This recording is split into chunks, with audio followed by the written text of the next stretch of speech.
and welcome to this very special episode of Good Game.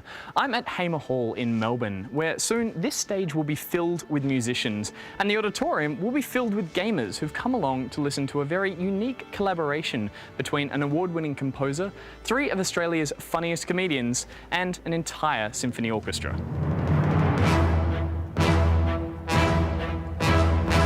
We're sort of in our early 40s now. We did see this genre start from that first Space Invader machine at the fish and chip shop. And this is rock and roll. This is a new thing. This is going to be big, isn't it? It's a love letter to the relationships that can come from playing games together. And as funny as it sounds, the truth of the things you kind of learn about life and even about yourself through games.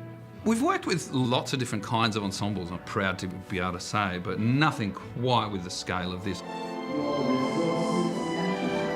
Here is Tripod. Comedy trio Tripod have had a long and illustrious career spanning over 20 years on the Australian entertainment scene. But what some may not know is that video games have played an important role in their material and the unique rapport they have with each other. We've kind of done songs about video games already in the past and little bits of other shows and stuff to do with video games, but then we were like, what if it's about us and video games? Because that's a big part of our relationship. You know, when we go to lunch in the middle of the day or when we're wherever we are, we'll just start talking about games. I love the contrast between the thump of the light machine gun and the casings tinkling on the ground. Tinkle, tinkle, tinkle. It's very musical, isn't it? You're a psycho. We'd been sort of courting in various ways the MSO to do something for years, really. And then finally, Andrew Pogson, who's not only a great creative, but a fellow gamer as well, approached us about doing something. We were brainstorming a whole bunch of ideas of ways that we could design new concerts and have different audiences coming into the hall, which is a real passion of the MSO. And serendipitously, I saw Tripod up at the ABC Cafe, and I introduced myself and said that, hey, I really enjoyed their last show, and perhaps we should do a show together. So now that Tripod has finally roped in the Melbourne Symphony Orchestra, or rather the MSO has roped in Tripod, it was Andrew Pogson's job to find a conductor and orchestrator who could mesh Tripod's songwriting with the power of over 60 instrumentalists. And the BAFTA-nominated composer of Journey, Austin Wintory, became the last piece in the Triforce. Were you familiar with any of Tripod's work before any of this? Oh, I've been a fanboy for my entire life. And actually I wasn't. I'm sorry to say. Of course, once he told me about the premise of the show, I started Googling, and it took about 1 second to realize these are my kind of guys. Yeah, I mean, we're so fun. Business plan-wise, we're moving into writing shows that you can only do with 60 people. It's a smart business plan. Really, the only name that popped into my head was Austin. I mean, he's the perfect choice for someone who understands not only the full orchestral palette and I guess the power that the symphony can bring, but also understands gaming. I mean, he's a massive gamer himself, and he understands all of those worlds. There are a lot of comedy songwriters in the world that are basically okay songwriters musically and clever lyricists. So it's like simple chords that don't matter, but with witty lyrics on top, and that's what comprises the majority of what I would call comedy songwriting. Those are the facts, the guy in the car pulls out. And the other thing that immediately jumped out was that that was not the case here, that these were real musicians who write real music that actually takes unexpected twists and turns. Alongside, he pulls out an axe. This is no joke, the guy in the car, he pulls out an axe. In a game, if that stuff happened, you wouldn't think twice. But in real life, you go into shock. Your whole body fills up with blood and adrenaline.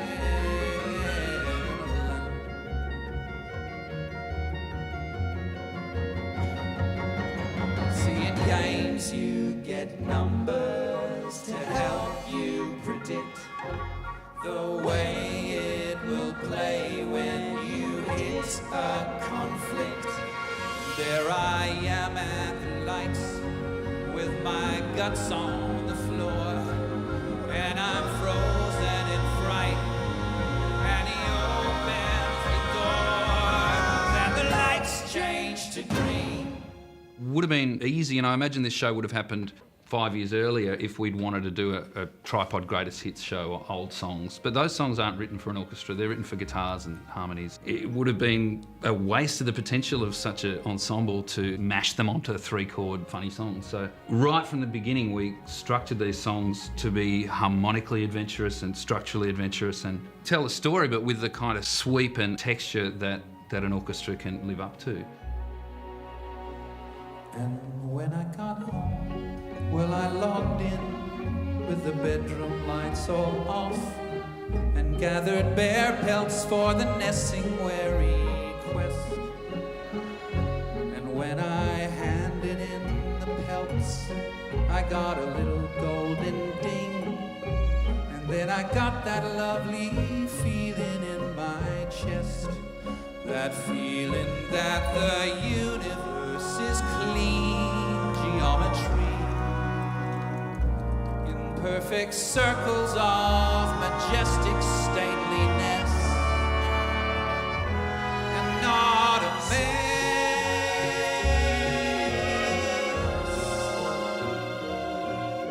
We are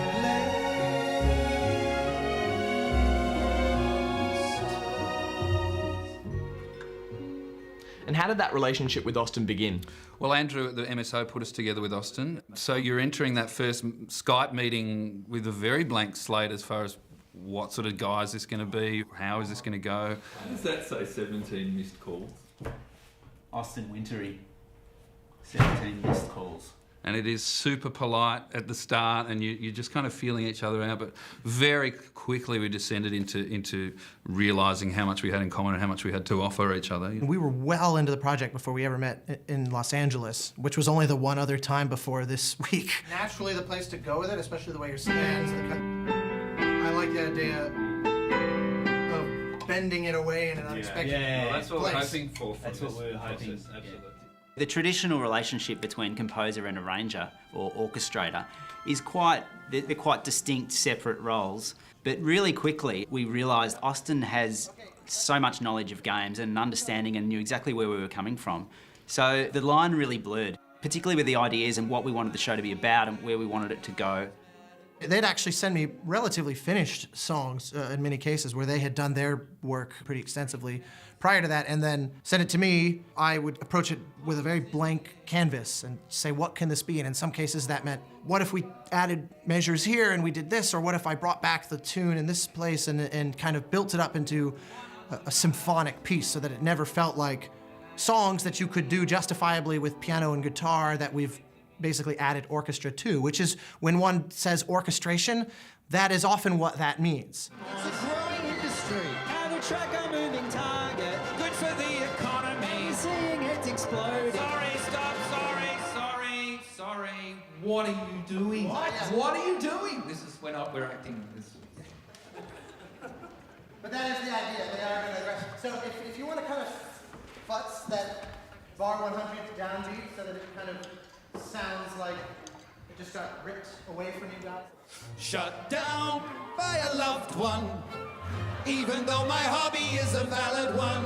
Shut down, so shut down. Why don't you take my heart and rip it out and kick it round? The moment with my dad, that could have turned very differently. He could have, basically, I was working at his news agency in the early 90s, and that CD-ROMs started coming in next to the magazines and things.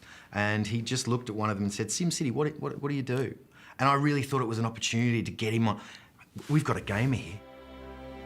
Christmas time in Dad's news agency, and I'm helping him with new stuff coming. CD-ROMs next to the magazines, and I'm explaining as I press them, 'cause I think my dad would like them. SimCity, is it fun? You plan a town right up from the ground till it turns into a metropolis. And you administer your resources and cash so your citizens stay content. Stephen, I run a shop. Ooh, shut down by my own dad. So much for the bonding time we could have had. Shut down, so shut down. We could have taken what we've learnt in this shop and run a town. A lot of people love that song, Shutdown, because some of them relate to it from the point of view of the gamer who's you know, trying to sort of sell the idea of gaming, but a lot of other people who've heard it identify with the other character in that as well and feel like they're being kind of portrayed or in some way respected by it. It's not that you don't have good points, it's just I wish they weren't so pointy. You hit the nail upon the head, but did you have to hit my head with the nail? I just do it to relax, but you do it instead of sleeping. Can I get back to the black gate? No you can't, cause it's not really there. It's not a case of us and them, but you are being pretty them. So I react by being us, and you can see how things are gonna escalate. It's an interactive art, and it's good for children's reading. And you're learning about guns. It's a form of storytelling, good for problem-solving skills, and the different gun attachments, and eye coordination, understand the use of claymores. It's a growing industry. how to track a moving target, good for the economy. And you're seeing heads explode. You're not helping, sorry, you're not helping. I'm sorry, you're not helping. We're trying to make a case here. Shut down by my own friends. So when it comes to writing these songs, you're not looking for specific references from games, it's more the mood and the feeling that gaming provides? It's very easy to get drawn into that trap of, you know, I'm going to name check something and because you recognise it, you're going to clap and it's going to be a very sort of hermetic system. But when you're writing a song, you are looking for the human bit, the bit that touches on what's going on inside people and in their relationships. It doesn't really matter what you're writing the song about. Who are you? What brings you to my Strunmach, my mountain? I do love that there's a song called Skyrim, and it's about the character that Scott's created and how he plays it, how he likes to play, and it's about the character that Gatesy plays, and you know, it's about that game, you know, on the surface of it, and we're talking about that game and how that game works and what you can do in that game, but it actually ends up being about how humans respond to a framework that a game sort of provides you. Yeah, that's right. Particularly like that game. Yeah, well, that game is a really great example of a game that provides you with the tools to make a story, but really where the fun is what you do with those tools. I don't know how many other art forms are so active in drawing the audience in and collaborating with the audience to create this new thing, this unique kind of experience.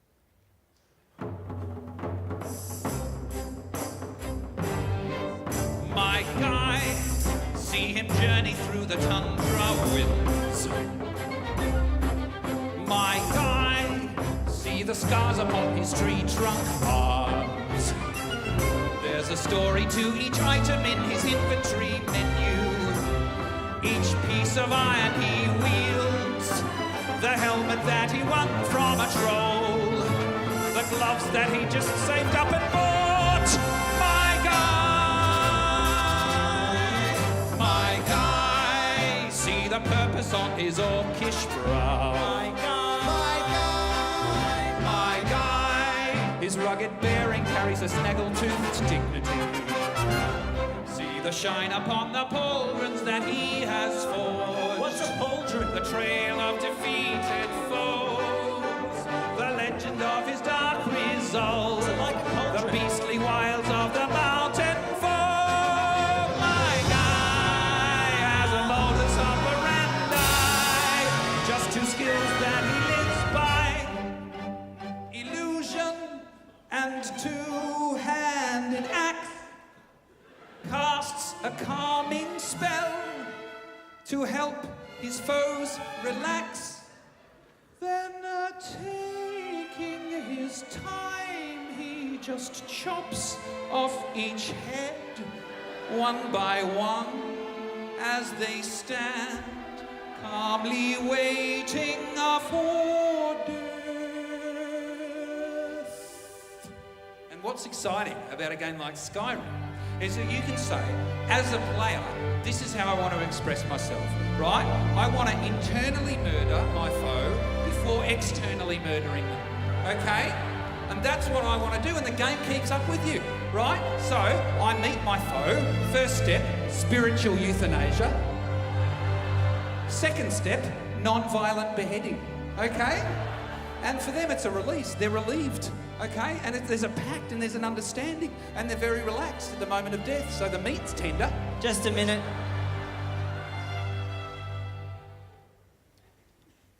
You know how you say I'm a psycho? You're a psycho. What is wrong with wanting to bring a bit of peace to some village peasant bandits?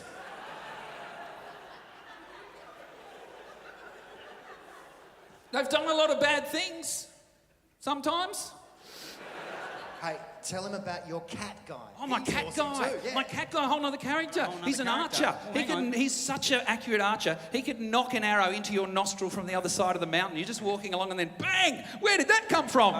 You know, I'm going to need a new hat. Okay, I think we've heard enough about your guy. I want to hear about Gatesy's guy, because you played the game too. I want to hear about how you do it. Oh, okay. You don't want to hear about my cat guy? No, I'm good. I mean, there's a lot of stories. I'm good.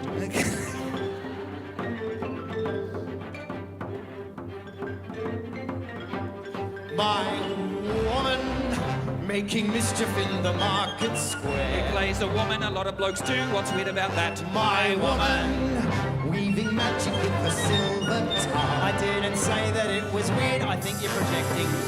See the ripple of the breeze in her fine blonde mane. Her medium yet powerful build. An avid collector of books. She trained in ballet as a child. Are we still talking about Skyrim? My woman, she's a massive fan of Kurt Vile. Thinks Will Ferrell films are juvenile. Doesn't stay in one place long, 'cause she's got quite a lot on. And we talk on Skype when we can. He makes his character look like his girlfriend, so it's a blurry line. She's gone to work again across the sea. Now it's 2 months again away from me. Now as the lights dim, I boot up Skyrim.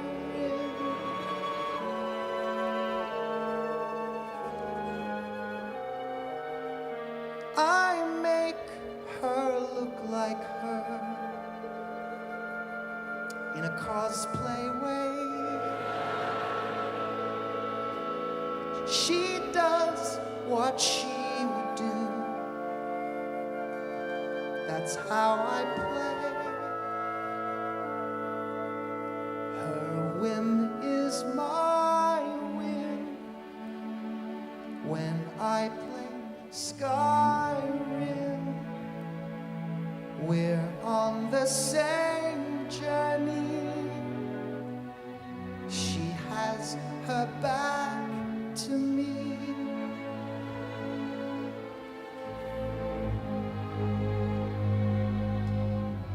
Till she comes back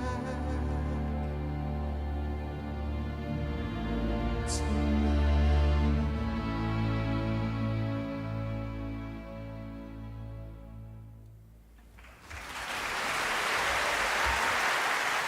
Knowing that we were going with an orchestra gave us courage to make really bold, creative decisions. So Yoni brought that melody and the words in. It was beautiful, and then it was kind of this thing of like, well, how do we get from A to B? How do we sort of morph into something like that? And it's sort of, well, you don't. You just do it with conviction, and I think that's one of the reasons that works. And which is great. That's probably the strongest bit of a collaboration like this. I wouldn't have known how to start that idea because I'm too close to it.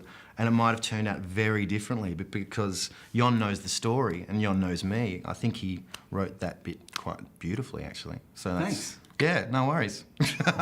When the orchestra really gets that fortissimo, it sort of ends up drowning things out. I'm going to talk to the sound guys as well. It's fine. It's just, Yeah, I mean, I'm hearing laughs in the midst of full orchestral fury, so it's obviously getting through. There's so much forward planning and making decisions about things that are going to become a reality in 3 months, and you have to lock off the charts 2 weeks out, and you know, it's a lot of just kind of going, well, based on my experience, I think this choice is going to be the right one. Often we're doing a month season of a show with only the 3 of us, so if we want to change a bit of a song after, you know, 3 performances, we can do that. The whole thing's much more fluid, whereas this is a real challenge for us in terms of our confidence as creative people. We only get 2 shots at it. We get an opening night and a closing night. Yeah. Everyone, even the rehearsals we've been having, they've been saying, now, remember the rehearsals are for the orchestra. I go, yeah, but we've never actually sung with an orchestra before. Austin sent us these mock-ups, you know, they're basically sampled orchestras of the arrangements. They sound amazing too. But you tend to go, okay, where's my little hook for my entrance? Oh, it's that flute part. We got here this morning and I'm going, oh no, the flute guy's like a mile away and I can't even hear him anymore. So what am I gonna, okay, I'm watching Austin. Is that the down bit or is that the down? Okay, maybe we should have. Maybe we should just learn to read music. Yeah, quick. So what are the? There are so many good games that you refuse to play. Jack and Daxter, Salmon, Max and Monkey Island, all of the Diablos, Riddler, Iridium, Red Over Heels, Command and Conquer, Fate of Atlantis, Mr. Dragon Age, Oblivion, Donkey Kong and Mario, and Zelda games, especially Ocarina, Final Fantasy, Bandicoot, Channel. And we've been doing this for 20 years, playing with, you know, what you'd call sort of pop instruments, contemporary instruments, guitars, drums. The sense of where the beat is and where the pulse is and those kind of signposts that you're used to, we're looking at a whole nother sort of map and trying to navigate this another sort of texture. So it's a good test. I mean, it's nice to still be tested. Relying on instinct and relying on, well, we hope this is going to be funny, because how often can you trial a show or do, you know, maybe 7 shows before opening with an orchestra? The mere fact that they're there, it tips the show into this whole another area. Just like adult responsibility. Yes. We could be playing in the sun, down on a beach, throwing a frisbee at a dog. But here on the couch, we don't need the world. We got each other 'cause we're good friends, killing each other. Good friends, killing each other. Good friends, we're staying in, taking each other out.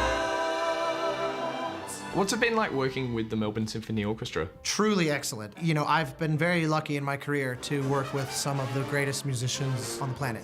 I say honestly with no hyperbole, and I do not lay claim to being one of those greatest musicians on the planet. I'm just lucky I get to put parts in front of them and hear them turn it into something far beyond what I could have hoped. And what was the experience like working with Austin? It was a real dream, and I'm pretty sure we're not going to be able to have this kind of relationship with any other person. Yeah, There's a lot of smiles. They're reading the hell out of it. Yeah, a lot of smiles. There's a lot of smiles during the Journey one. They will disavow this dramatically, but I am now the 4th member of Tripod for the next few days. Every collaboration you do, your mind's a bit stretched and it never comes back to its original shape, you know. It's been huge for us in terms of our relationship creatively, what we can do musically, you know, how to tell stories. I'll tell you what really makes me cry. The fact that Jon here has never played it. There's a song early on in the show which lays out Yoni's taste in games, which is very, very simple. It's called Does It Have Guns, right? And this is his mission statement as a character in the show. And we kind of had about half of it when we went to LA to finish writing the show. We kind of thought, where can it go from here? And then it just becomes the most mental kind of 11/8. This is back to West Side Story. There's a little bit of like the dance at the gym going on in there, and then it goes into this sort of back to the waltz, and then it goes into this almost Harry Seacon Jerusalem kind of moment at the end. And musically, it is just insane. And I was laughing the whole time watching it today. So I hope that's my favourite. I think that song's a really good example of how Austin is more than the orchestrator in this show, because initially Does It Have Guns was just going to be like this little sting.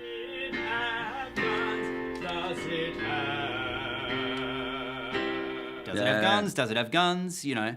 And then he's like, Why isn't that a song? Make that into a song. Does it have guns? Does it have guns? Does it have guns? I want to feel the warm thrill of a projectile-based kill. Will it give me the feeling I get when I'm shooting some schmuck in the head? Where there's no second guessing, no stressful assessing, a quick trigger press and he's dead. Can I take out my angst of the day in a hellish explosive display? That's the game I wanna play, one that has guns. Does it have guns? Does it have guns? Guns? Does it have guns? Not the kind that shoot bubbles, but realistic ones. I want bullets and steel and no cutesy feel. I want guns. Does it have guns? Does it have guns? Sorry, I'll take care of this, mate. You do your best. I'll be over here thinking about my next words with friends. Chuck go. Hey, there is this one game with a gun. No. In song, please. Well, there is this one game that has a gun. You'd love it. It's a powerful one. You shoot at a wall and it makes a portal. You can bend space and time. It's so fun. Are there people? There's robots and you.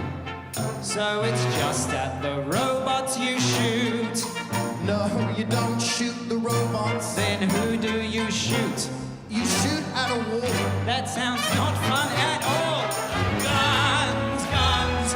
Does it have guns? If not, then you've lost me before you've begun. Don't care what it's about, I will hear you out. If it has guns, does it have guns? Does it have guns? Okay, I'll be upfront about this one.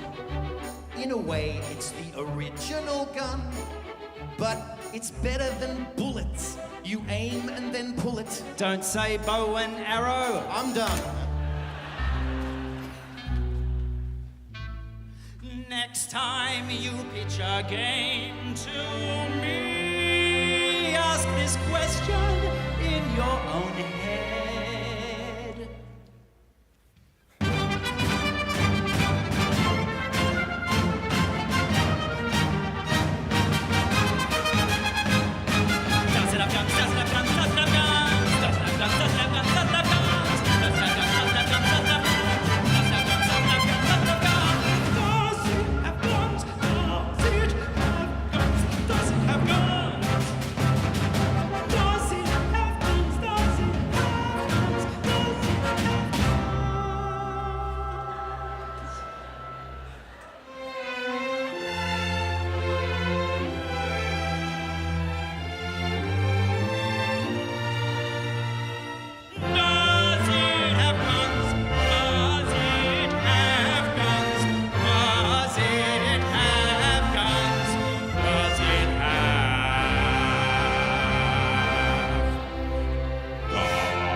Often it is the band at the front and then the orchestra behind, and there's this sort of like, you know, unwritten line between the two. Thank you so much. Good on you. Thank you.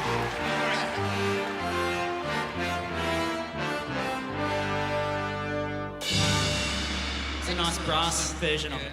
What I really love about this show is that we've worked an awful lot on really bringing the two elements together. So there's lots of times when Tripod are talking with the orchestra, they're talking back. They've even got a few lines, you know, during some of the songs. And that sort of stuff is a lot of fun. You know, this is the sort of thing that really breaks it up for us. And it also shows the audience that, you know, these musicians are here to have fun as well. They love these sorts of things like the audience does. And that sort of interaction that you get between performers and audience is really strong. Austin, I want you to know, I love that music. It's awesome. In fact, in the break, I bought the CD. I've already ripped it and torrented it. Sorry, Rob, can we stop, mate? Sorry, am I allowed to talk straight to Rob? We hit it off. Well, you did, so what's the matter? What sort of reactions are you seeing from the orchestra when they're playing this kind of music? Every orchestra is different all over the world. Some are so excited and they love it. They just say, this is music that I hear because I go home and play these games. And they're gamers themselves in the orchestra. And then there's others, I've worked with some where they see themselves as generously departing from their typical place in the kind of classical lineage to do us this favor of their performance. 15, 20 years from now, when just the natural ebb and flow of generational change happens, those stories will be fewer and fewer, because just the idea of not being a gamer will be like saying, no, I don't read books, or I don't watch film or television ever. Orchestral music is in so much of our lives in movies, TV shows, and all video games. Sometimes people forget that that sort of sound, that sort of power requires 60, 70, 80 people all working together to bring that whole thing out there. And so it's quite a spectacle, and it's quite emotional for people to sort of hear something that they haven't heard before on a topic that they really love. And you bring all of that together and it can be quite overwhelming. Edinburgh 2014. Instead of visiting actual castles with Jon and Gatesy, I, Scod, was raiding pretend castles with my mate Wilson back in Australia. That's who I can be. I can be Wilson. I can be Scott's friend. All I want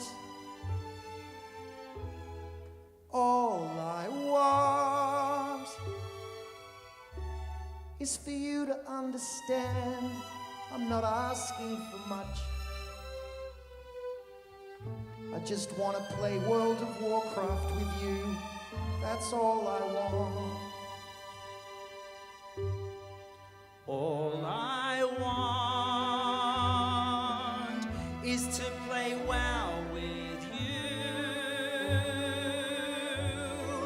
and be with my family, but I can't do both. I have to choose. I'm sorry. We've gotta get those boots you need and get your armor checked so we can gem them I up. can't be tired for our on heroic Thursdays. run. We're hoping for some epic drops. Fiona's There's so working much night yet to shift do, now. so we can be And then prepared there's footy for training. the expansion set. Apparently the level cap is at 100 now, and now there's mythic This grades. isn't We easy. should go on one. making this All I want is just 2 hours a week on a Wednesday night. You're not hearing me. Okay, what about 1 hour? 1 hour's too much. Actually, 1 hour's not even worth it. Don't worry.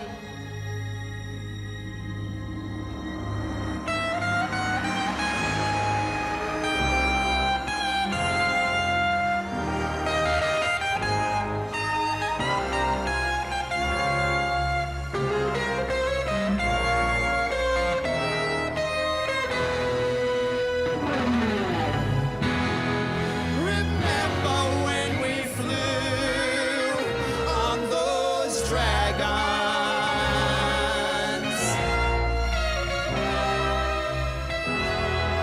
The world fell away.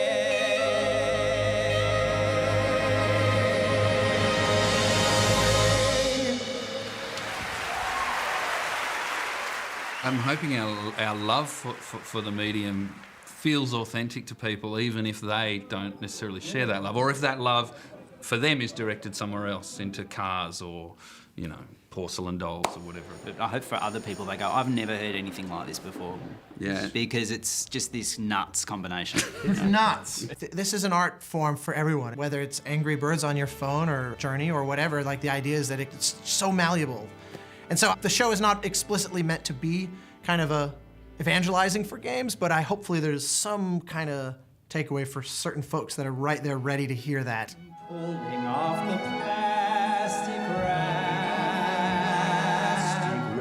Put the disc in for the first time. Is there one song in particular that you had in your mind from the very beginning? When we used to tour a lot and tour around with our Xbox and play Halo in hotels a lot, we found ourselves making up little songs as we, kind of when you narrate as you play. Well, our version of that is sort of singing. You're playing against someone else, and like you're just making mistakes with your gun selection or whatever. So there's like, I was fumbling with my guns when I met you. There is a really specific bit of Blood Gulch, and if you get your warthog in on the wrong angle, you're rooted. You can't get it back out again. So we always called that the hole of embarrassment. It was kind of this Jewish, kind of this Oliver, this Fagin. I entered through the hole of embarrassment. And so we've turned it into Halo the musical. Basically. Preposterous. It's preposterous. It is preposterous, and it's like we never dreamed that we would get to do Halo the musical with an orchestra. There's a place in Blood Gulch when you look at the left. On this east side in the middle, you know that piece of cave, that U-shaped cave. Near the ledge that's really hard to drive on, with a sniper rifle at the top. Near where the rocket launcher is. If you're driving a warthog and you take a wrong turn and you get stuck in that cave and you can't get back out again and you're going forward and reversing elsewhere the fight rages on. It's your own private battle. You have entered through the hole of embarrassment. I entered through the hole of embarrassment. I entered through the hole of embarrassment. I entered through the hole of embarrassment. Now that's where I belong. I know I should just jump out of the warthog. On foot I could be out there in a snap. But I had such great visions of me driving to that hill, racking up kill after kill. Now I guess I never will. I entered through the hole of embarrassment. What a dickhead. I entered through the hole of embarrassment. What a starman soul. I'm stuck here in the hole of embarrassment. And that's where I belong.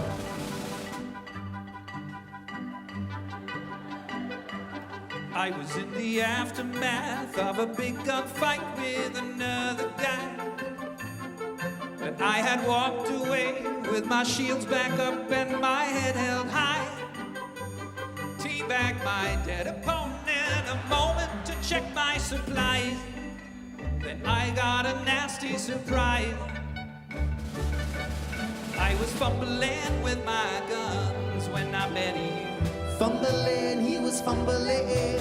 I was fumbling with my guns when I met you. Fumbling, he was fumbling. Well, I was on such a murderous high, and I pressed X when I should have pressed Y. When I met you, I was fumbling with my gun.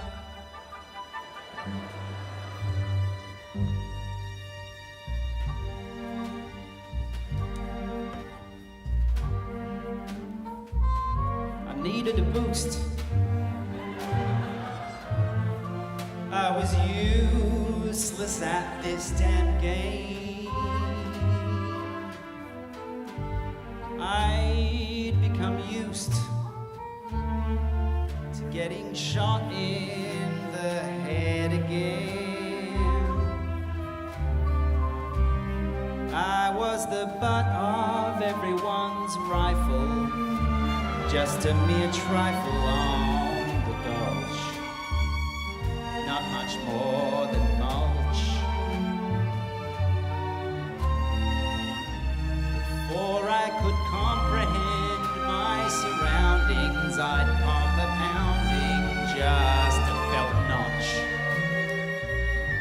looking up at a bobbing crotch.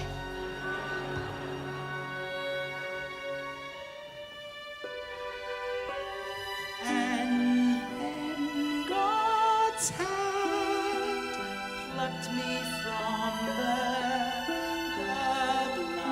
blood-soaked sand and set me down again, back in the game.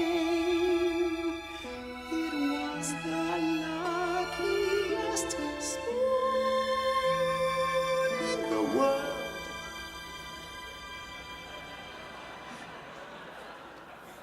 'Cause there was your head at the end of my gun, like a melon waiting to explode, and you were trying to reload. I was fumbling with my guns. I'm gonna whack you like the dog you are. But I'm fumbling